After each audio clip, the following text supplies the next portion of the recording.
atau intisari daripada pembangunan pemuda itu kan setidak-tidaknya hanya ada 5 kata.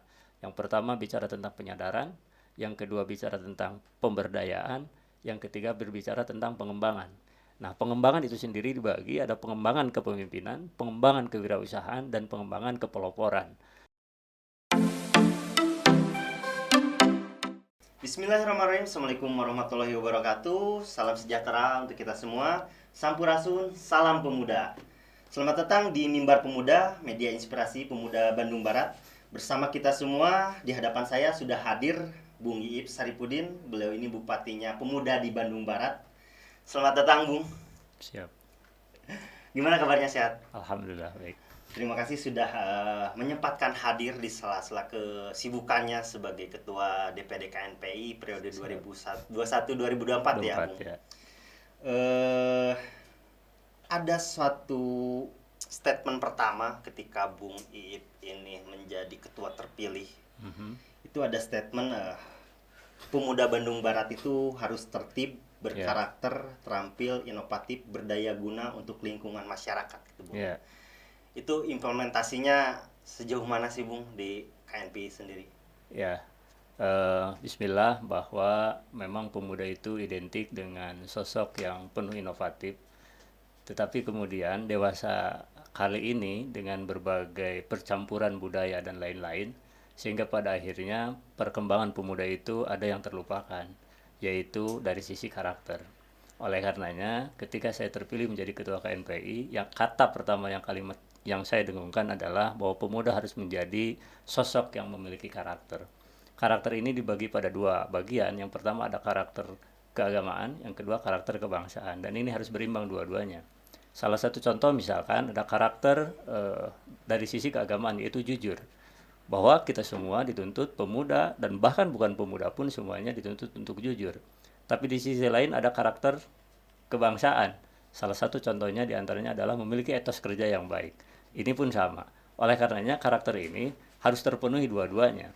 Sehingga karakter dari sisi keagamaan dan karakter kebangsaan itu harus tertanam di jiwa-jiwa pemuda Bandung Barat. Yang kedua, setelah teman-teman pemuda ini memiliki karakter, harus memiliki keterampilan. Karena hidup itu harus memiliki kreasi. Oleh karenanya, selain berkarakter, dia juga harus memiliki keterampilan. Yang ketiga, karakter dan keterampilan tadi tentu harus ada manfaatnya. Sehingga dia harus berdaya guna baik untuk pribadi, lingkungan, dan seterusnya. Tetapi kemudian dalam tahapan-tahapannya, jargon yang kami dengungkan saat itu adalah tertib. Tertib pemuda, tertib masa depan. Itu barangkali esensinya. Luar biasa sekali, Bung. Mungkin selanjutnya kita akan menggali informasi lebih dalam nih tentang KNPI yang ada di Bandung Barat sendiri. Kalau tidak salah saya riset nih bersama tim di Mimbar Pemuda itu ada 123 OKP. 135. 135. Siap. 135 OKP itu untuk kalau OKP sendiri untuk klasifikasinya ada atau misalnya persyaratan bisa menambah nih. Tadi data terakhir saya dapat 123 gitu. Iya. Bahwa pada prinsipnya saya kembali ke sejarah KNPI dulu ya.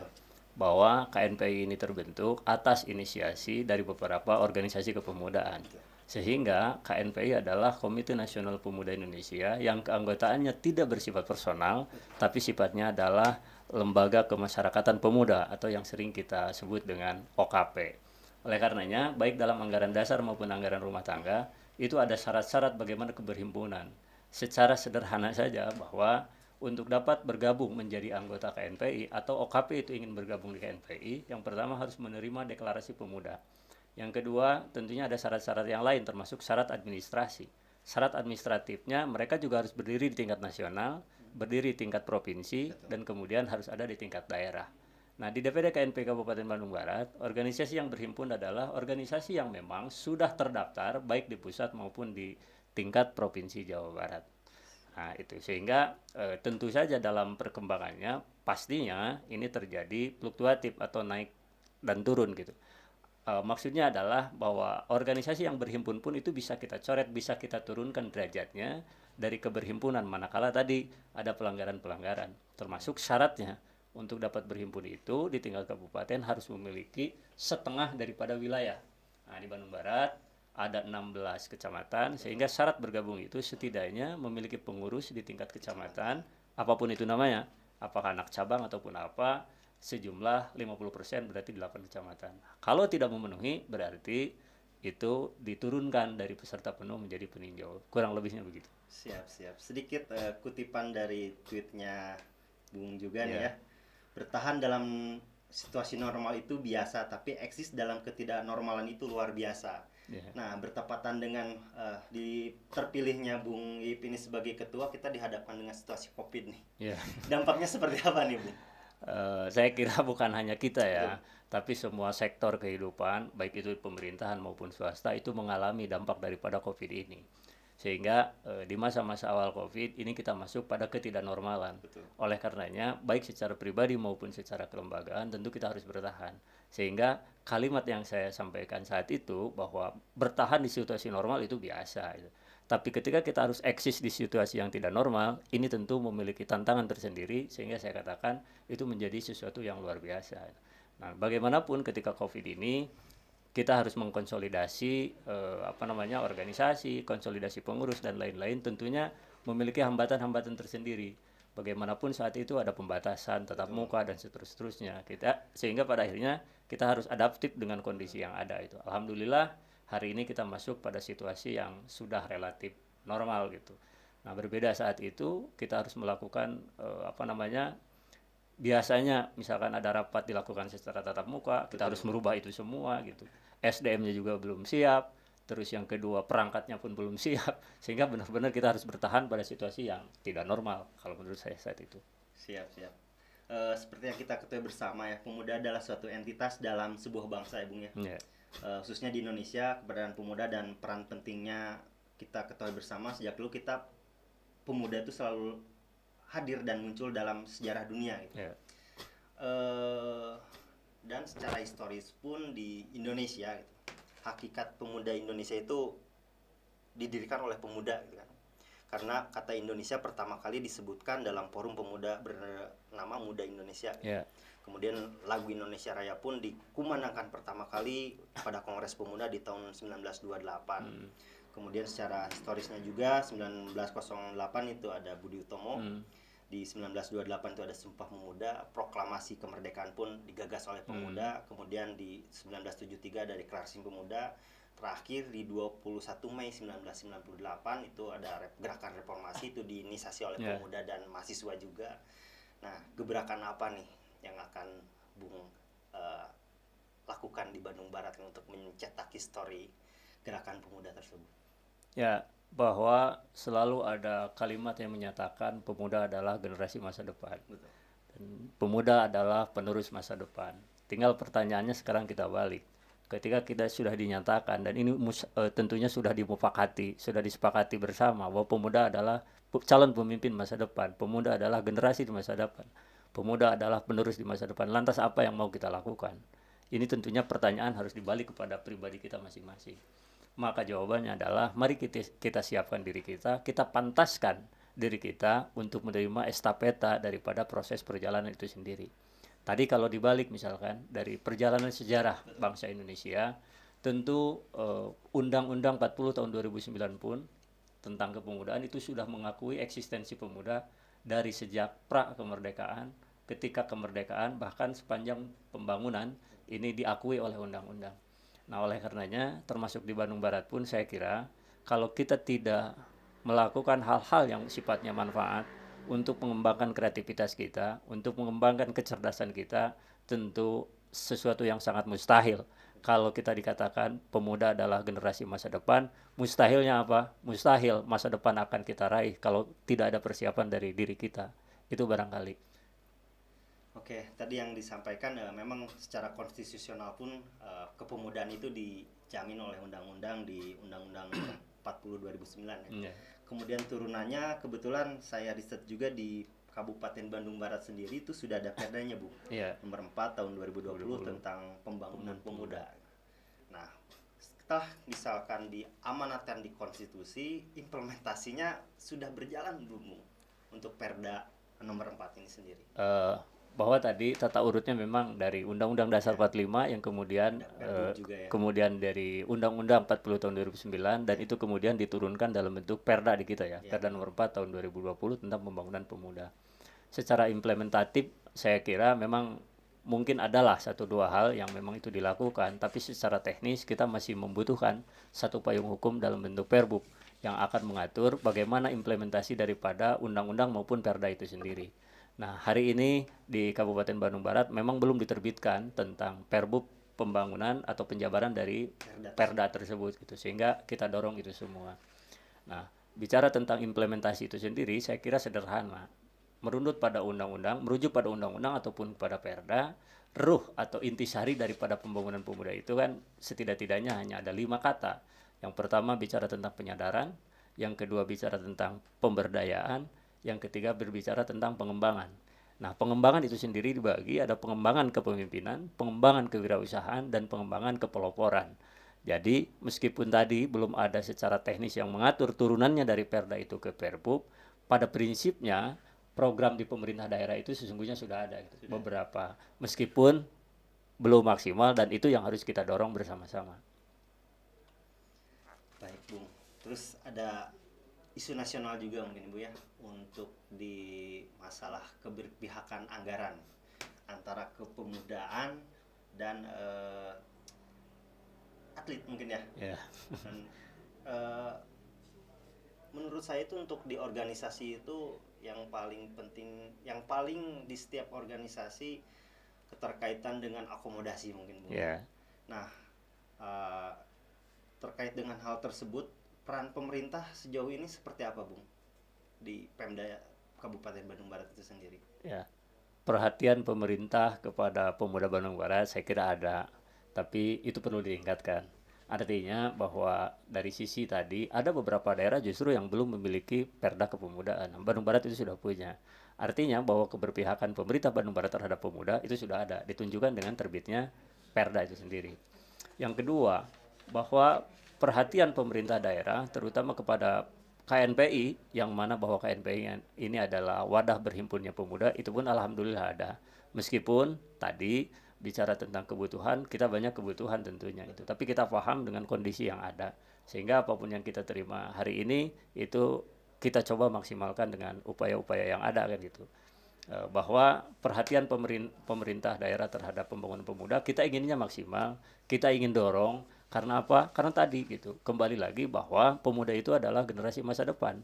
Kalau tidak disiapkan dari hari ini, kalau pemerintah tidak memperhatikan itu semua, lantas bagaimana keberlangsungan bangsa dan negara atau daerah Kabupaten Bandung Barat ini ke depan, saya kira. Sehingga orientasi daripada pembangunan pemuda atau pelayanan kepemudaan merujuk pada 5 aspek tadi gitu. Penyadaran harus dilakukan, pemberdayaan harus dilakukan, terus pengembangan baik kepemimpinan, kewirausahaan, dan kepeloporan itu harus dilakukan oleh pemerintah. Dan ini tentunya menjadi PR kita semua, bagaimana kita bersama-sama pemerintah untuk meningkatkan pembangunan, terutama pembangunan kepemudaan itu sendiri. Siap. Terus terkait dengan isu strategis kepemudaan kan ada internal dan eksternal faktor gitu kan. Untuk di internalnya kita memiliki bonus demografi. Terus kita di Kabupaten Bandung Barat itu ada 165 desa ya, secara geografisnya gitu. Terus tadi mungkin ketika misalnya Bung terkait dengan teknis keorganisasian karena ada COVID gitu kan, ada kapasitas skill sarana penunjang dan sebagainya itu tadi kan untuk di kecamatannya ada 16 kecamatan gitu kan untuk melakukan hal tersebut. Karena kebetulan saya sering main ke daerah selatan gitu kan, sinyal HP pun belum ada Bung gitu kan ya. Nah itu mungkin tantangan juga untuk kita selaku pelopor pemuda gitu ya, untuk bisa menyamaratakan fasilitas yang kita miliki di kasarnya ya, kita untuk di wilayah pada larangan perairan sekitarnya udah tercukupi gitu, informasi akan kita update setiap menit mungkin ya. Tapi untuk di pelosok daerah selatan, Gunung Halurongga gitu kan, Sindangkarta, itu mungkin satu jadi tantangan tersendiri gitu. Nah itu untuk menghandle tersebut seperti apa untuk kendala-kendala tersebut? Sebelum jawab saya ingin tegaskan bahwa salah satu hikmah daripada COVID adalah mendorong kita semua baik yang di kota maupun di desa untuk melek terhadap dunia informasi, untuk melek terhadap teknologi. Itu hikmahnya ya. Sehingga pada akhirnya yang dulu mungkin ada kesenjangan ya, perkembangan teknologi di kota dengan di desa itu relatif hari ini sudah dapat diikuti. Tetapi kemudian fakta di lapangan itu tadi benar, di beberapa daerah di wilayah kita masih ada keterbatasan. Sehingga seringkali saya ungkapkan anekdot, orang itu sekarang ingin berkomunikasi tentu harus memiliki HP. Dan ketika dia punya HP, tentu harus memiliki kartu atau memiliki kuota itu. Ini HP-nya punya, kuotanya punya, tapi jaringan tidak ada. Itu pun jadi salah satu faktor yang ada itu. Dan itu kita tidak pungkiri, di beberapa daerah memang ada gitu, yang kekurangan-kekurangan seperti itu. Tapi dengan kondisi apapun, saya berhusnudon, kita masih bisa melakukan upaya-upaya yang lain lah gitu ya. Dalam artian kita masih bisa berkomunikasi, kita masih bisa berkoordinasi, dan kita bisa saling bahu-membahu bagaimana memajukan Kabupaten Bandung Barat terlepas dari kekurangan-kekurangan yang ada. Siap. Kemudian di faktor eksternalnya itu ada ya tadi yang disampaikan media sosial itu minimnya pendidikan atau edukasi dan misalnya sarana dan prasarana, alternatif ruang juga, kemudian kesempatan dan peluang itu untuk pada di kepemudaan ini. Nah untuk sarana prasarana sendiri untuk menunjang kegiatan kepemudaan itu menurut Bung itu sejauh mana sih? Kita udah kebetulan nih di bulan Juni sekarang tuh KBB milad yang ke-15 ya. Secara histori pun di KNPI sudah ada 3 estafet kepemimpinan ya. Dari kalau nggak salah di Bung Ujang Rohman, kemudian Bung Lili, kemudian sekarang di Bung Yip gitu. Untuk menyikapi hal tersebut seperti apa nih, Bung? Ini menjadi isu yang menurut saya klasik ya. Dalam artian klasik itu artinya tadi sudah didengungkan sejak awal pemekaran KNPI atau pemekaran Kabupaten Bandung Barat, yang kemudian diikuti dengan hadirnya KNPI tingkat Kabupaten Bandung Barat. Bahwa sejak awal, tadi saya koreksi, kepemimpinan awal itu tahun 2008-2009 itu terpilih ketua yaitu Mang Dadan Supardan, yang kemudian di 2010 digantikan oleh ketua Ujang Rohman. 2013 ketua Ujang Rohman menjabat yang kedua kalinya. 2017 ketua Lili, baru periode yang kelima sebenarnya saya, hasil musda kelima, saya terpilih menjadi ketua KNPI. Dari perjalanan 5 kali musda atau 5 periode kepengurusan yang ada di Kabupaten Bandung Barat, persoalan dasarnya adalah kita belum memiliki sekretariat permanen atas nama organisasi, dan itu yang tiap periode saya kira disampaikan kepada pemerintah daerah. Ini penting saya sampaikan. Terakhir kita sudah berkomunikasi dengan pemerintah daerah dan mengupayakan untuk dapat hadirnya atau terbangunnya gedung pemuda atau sarana yang menunjang aktivitas pemuda yang ada di Bandung Barat. Mudah-mudahan di 2023 sarana itu tentunya kita harapkan bisa ada. Dan sehingga pada akhirnya rekomendasi kita baik dalam rekomendasi musda maupun yang terakhir rekomendasi rapat kerja daerah di bulan November tahun 2021, itu rekomendasinya sudah kita sampaikan di depan PLT Bupati Bandung Barat, di hadapan juga Ketua DPRD, bahwa salah satu yang dibutuhkan adalah fasilitas, terutama menyangkut sekretariat. Nah, selama ini kita nomaden, kita berpindah-pindah tempat sesuai kadar dan kemampuan kita memiliki sekretariat dalam bentuk sewa itu. Mudah-mudahan ke depan ini ada ruang dan fasilitas yang bisa disiapkan oleh pemerintah daerah untuk menunjang tadi aktivitas pemuda di Bandung Barat tentunya. Siap. Kemudian nih sedikit kutipan dari Jack Ma nih, Alibaba founder nih. 20 atau 30 tahun yang akan datang, semua pekerjaan atau akan diambil oleh mesin, tapi ada 3 hal yang tidak bisa dilakukan mesin, yaitu pertama imajinasi, kreativitas, dan kemampuan bekerja sama dengan orang lain gitu. Nah, untuk ketiga hal tersebut menurut pandangan Bung Iip, pemuda Bandung Barat itu seperti apa sih? Kalau ungkapan Jack Ma ini diungkapkan tahun 70-80, mungkin dianggap suatu ungkapan yang tidak masuk akal. Tapi hari ini, kalau diungkapkan hari ini dan didengar oleh kaum muda hari ini, itu adalah realita dan fakta yang ada. Karena terjadinya seperti itu gitu. Bahwa hari ini banyak sekali kegiatan-kegiatan yang tidak dilakukan langsung oleh manusia, oleh tenaga manusia, tapi kemudian telah tergantikan oleh tenaga mesin. Tetapi kemudian bagaimanapun ada sesuatu yang memang tidak bisa digantikan.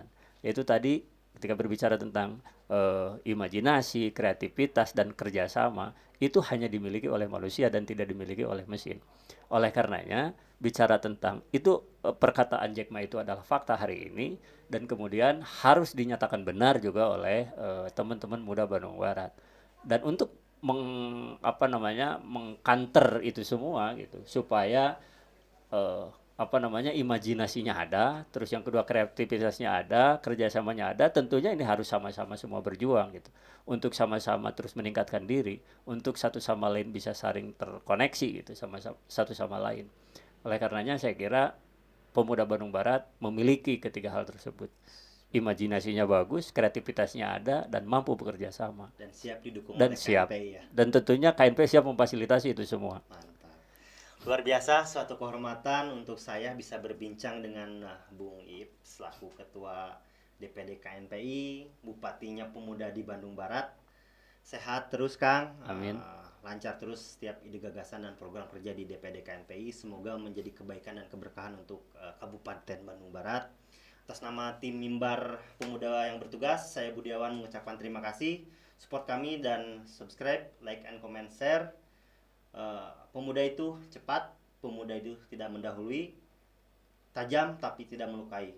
Asep Komarudin, salam pemuda, assalamualaikum warahmatullahi wabarakatuh. Assalamualaikum warahmatullahi wabarakatuh.